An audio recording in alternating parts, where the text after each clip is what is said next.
Hello and welcome to Daybreak. I'm Neil Oja. With me is Muriel Disa on Talk 100.3. A fabulous day to have conversations about everything that you have planned for the new year. If travel is on your mind, definitely you should go out and do what your heart desires. But if employment or if a career switch is on your mind, then now is the time that you pump up the volume and listen to us carefully, because we are going to be in conversation with Aws Ismail, employment expert, director at Marc Ellis, which is a recruitment and outsourcing firm. Good morning to you, Oz. Good morning. How are you? Thank you for having me. Well, thank you for taking time out and having a chat with us. First things first, here's wishing you a very happy new year. Happy New Year to you both. Thank you so much. Oz, 2024, the world is coming up and shaping up for a better economic structure. We got to know that even the US Fed is stating that they could bring down the interest rates by 100 basis points. Now, it does indicate that there could be a better cycle as far as employment is concerned. Is it how it looks from your perspective also? Absolutely. I mean, look, 2023 was a better year than 2022, and 2024 looks even better than 2023. So it's definitely very positive.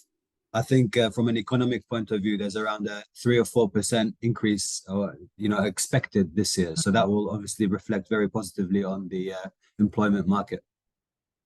Now, when you say, it'll reflect positively on the employment market, does it mean that it will help people who are looking to switch, or new job hunters and who just out of the universities, or people staying within their organizations and trying to look for appraisals and raises?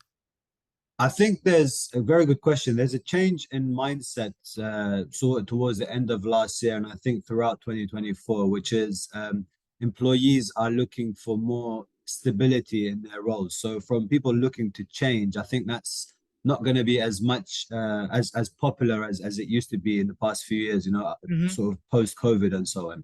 But you'll probably be more looking at people who are, graduating, people are coming into the country. There's a huge influx of expected people to arrive. And I think that would be where the employment market will change. Right. Now, Oz, when you talk about different avenues, the different streams to pick up your, to get sourced or to get picked for an interview. Now, LinkedIn played a very important role. Obviously, it is a professional platform and people do seek for jobs on these platforms. Are there any social media channels, or are there any social media outlets that cater, besides LinkedIn, to job aspects and job prospects as well? Absolutely. I think one of my personal favorites is Instagram. Instagram is, you wouldn't think Instagram and jobs and things like No, this, I but wouldn't. No. it actually, no, yeah, but it actually gives companies a huge opportunity to showcase their culture. A lot of employees look for what kind of company am I going to work for? What's the culture there? And I think Instagram and the way it's been designed allows companies to showcase what it's like to work with the company. If there's, the type of culture that's there, the type of people that are there, and so on. I think that helps people actually apply for the jobs that are right for them. Does it also work in the opposite way, where the organizations also look at prospective employees' Instagram accounts and say, oh, this guy looks like a party guy and I don't think he'll be a right fit for my very serious business?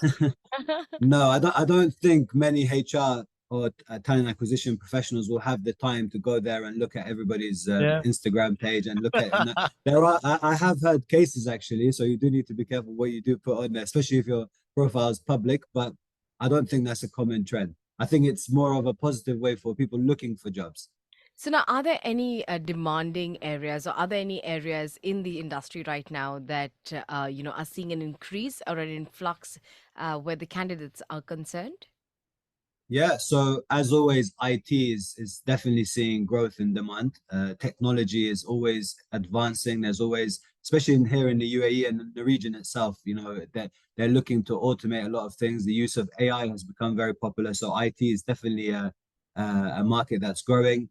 Even banking and finance with the whole digital transformation side, again, banking and finance in general is growing. Real estate, is probably the busiest has been for a very long time, and there's an anticipation that it's growing more this year. So again, real estate market is growing, and jobs within that particular field is going to be in demand. You mentioned about AI and talking about people working within the industry and probably AI experts, but tell me something, Oz, you as a recruiter, we've got to know from our sources that have been using that you've been using AI to help you look for the right candidates. Is it true? Yes. We launched a software called AIVI not too long ago, and the Uh-huh. idea is that it uses artificial intelligence to be able to interview people. So it How does actually this takes over work? a full interview. How does What's this that? work? How does this work? Artificial intelligence. So it's amazing. I mean, I'm a big fan of artificial intelligence. I think it's definitely the future. It's going to take over a lot of things. But the idea is you speak to it as if you were speaking to a human being.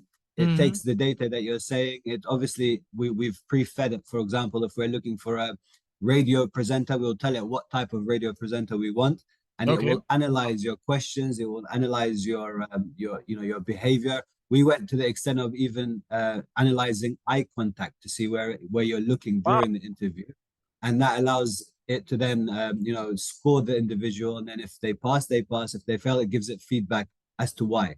So the idea is it actually improves feedback. It improves the whole candidate journey, you could say. True. Now, tell me something. I have two questions on this part of our conversation itself.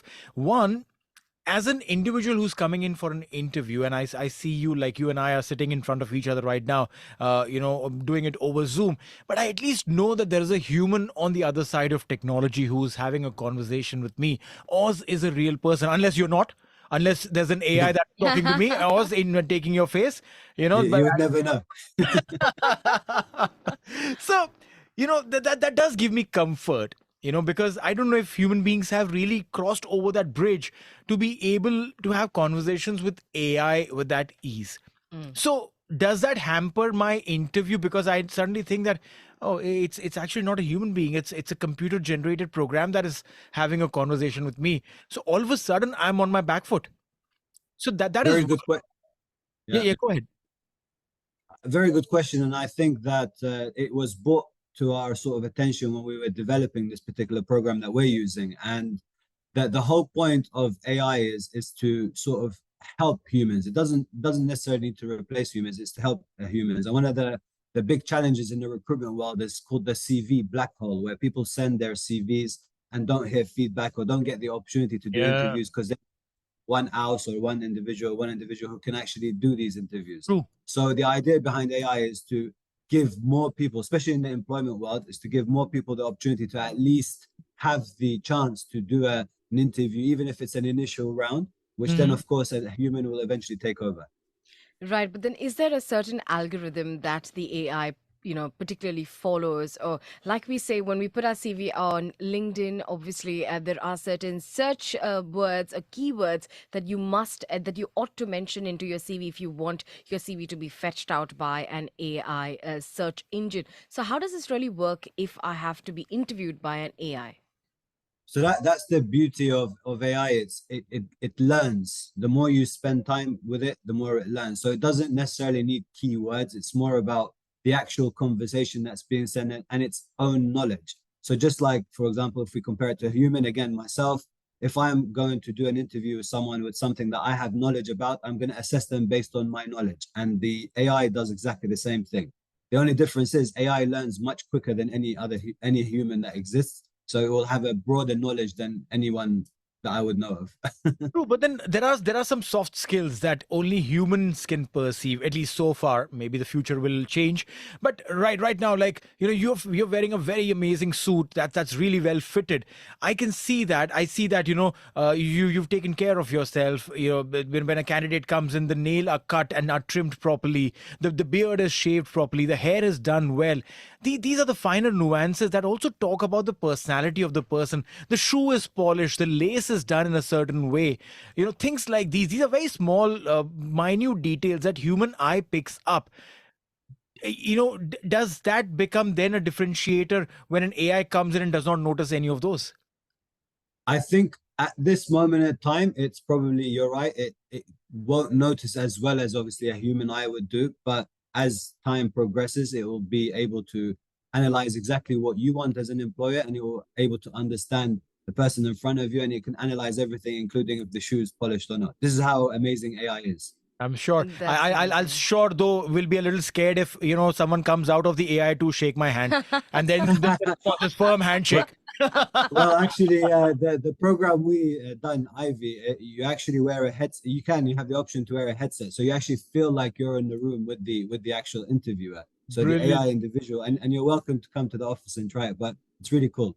This I, is amazing. So, I but if you have to talk to me about the difference between using this tool and being interviewed by you in person, what's the difference, and why should people be opting for an AI, recruiter, someone who can interview you?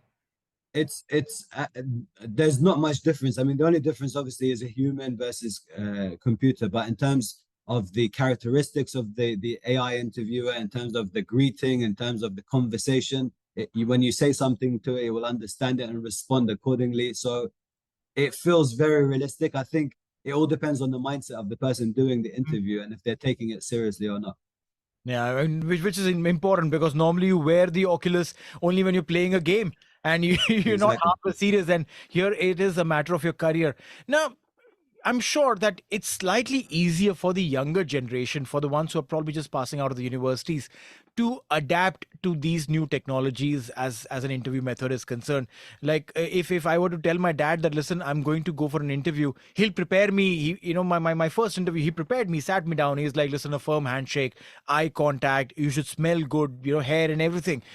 But today, if I tell him that, listen, no, I'm going for an interview where I'll be wearing, an eye gear and giving an interview, he'll probably, he won't understand it. Yeah. So for mid career or probably, people at in their, maybe I wouldn't want to categorize age wise, but say mid career people, would they be okay being interviewed in your experience with something like this, where it's a fear of unknown all of a sudden for them? Yeah, I mean, again, a very, very good point. But we probably would have said this about Zoom and Teams and this and that a few years True. back, where it doesn't. How can we use it to actually see someone and actually get a feel of someone? And now it's become very, very popular. So it's just a mindset, and it gradually will become a norm. I think from a usability, from you said something about you asked your dad or your dad showed you ways. The whole point of Ivy when we developed it initially was actually to train people when they want to attend interviews. Approximately Wow. 80% of interviews fail because of lack of preparation. And the idea of putting an Oculus, going into a room where you have someone in front of you asking you questions, should prepare you to answer the right questions, should prepare you where you look, how you behave, how you sound, all these things. So it's actually a new way of preparing you for an actual physical interview, you can That's say. amazing, Oz. Now given the fact probably I've passed the test and I've gotten the job and everything looks perfect. Now when I get onto the negotiation table, and this is where most of us falter, what should I be putting onto the table? What is it that should I, as an future employee of the company, be asking my employer certain questions that are a must? Absolutely. I mean, it depends. A lot of people have different sort of incentives for joining a job, whether it's financial, whether it's career growth, whether it's development, etc. But personally, I always recommend anyone sitting in front of someone that's hiring them to focus on things like the upskilling part, the career growth part. The salary is very important, but if you sort of engage a conversation based on specific salary, it might give a bit of awkwardness between yourself and the person. Of course, it's an important factor, but you should know these details prior to even attending an interview. You should know what are the package or what's the package around, and then obviously go from there. Now, many times when you're sitting in an interview and everything has gone really well, the interviewer asks, do you have any questions? Right? Yeah. As a candidate, now that you've spoken about everything, you've poured your heart out, you've shown them how good you are, and in the back of your mind, you know what the money is, and you're okay with it. You know, what are the right questions to ask so that the prospective employee thinks that, oh yeah, he's we're making a right decision. Yeah, I think you can almost say that question is kind of a trick question. You want to see, Exactly. yeah, and I think what employers usually look for is how much research has this individual done about the particular company. Mhm. I would always recommend you ask something that's in relation to the company in itself. Something that's recently happened. It's easy to find out a lot of information about companies. depending obviously on its size and what they're doing, but find something out and then go into that. It shows interest, it shows that you've actually done your research, and it shows a lot of positive overall experience, you know, from a candidate point of view. Another This trick question is when they ask you, what are your weaknesses? Like you ask me about my strengths, I'll write a book on it. Yeah, but then if you ask me what's my weakness, now how do I, I mean, I did read a few articles which said that turn your positives into and make it sound like, oh, I'm extremely hardworking and hardworking to the extent that I probably end up spending 16 hours of my day working. That's my weakness. Now that sounds so superfluous. People know that you're lying, right? Correct. So what is the And right answer? definitely another trick question. And I think anyone who says struggles to answer that question, for me personally, when I do interviews, it puts question mark, as in, why is this person? Everybody has some sort of weakness. Yeah. Personally, I recommend you be as honest as possible. You know, if it's this is my weakness, but at the same time, you project how you're, overcoming it or how you're developing it or you're fixing it, basically. Right, because I remember, during back in the days in school, my teachers always used to say this, that, hey, you know what, you're an absolute amazing student, but the only problem with you is your handwriting. Your handwriting is illegible. You might write all the answers 100% right, you might get like 95% marks, but if I can't read your answers, how am I supposed to mark you? And I used to think that, yeah, probably that is something which is bad. Now, in our profession, A, I don't need to write anything. B, there are computers to type everything out. So then where do I look for weakness? You would know. You would know what your weakness is. I mean, that's something that you would know, whether it's, the way you approach people, the way you approach things. There could be all types of different weaknesses. But for me, the most important thing is don't say I don't have a weakness, because Obviously, true. everybody has a weakness. And B, don't say something like I work 16 hours a week, because I mean, once they hear that, because that shows hard work or whatever. But at the same time, you have to be realistic. So just be honest with whatever your Right. weakness is. Oz, I have this one question for you. When, say, for instance, the interview is done with, now I am literally waiting on tenterhooks to see whether I've gotten the job or not. First things first, what should I be doing to ensure that I've sealed the deal for me? Or what should I be speaking at the interview to know that I've gotten, I've kind of led on in a right way to the interviewer to ensure that I have secured my position? And post the interview, should I be following up with the company to see, if the results are out or not?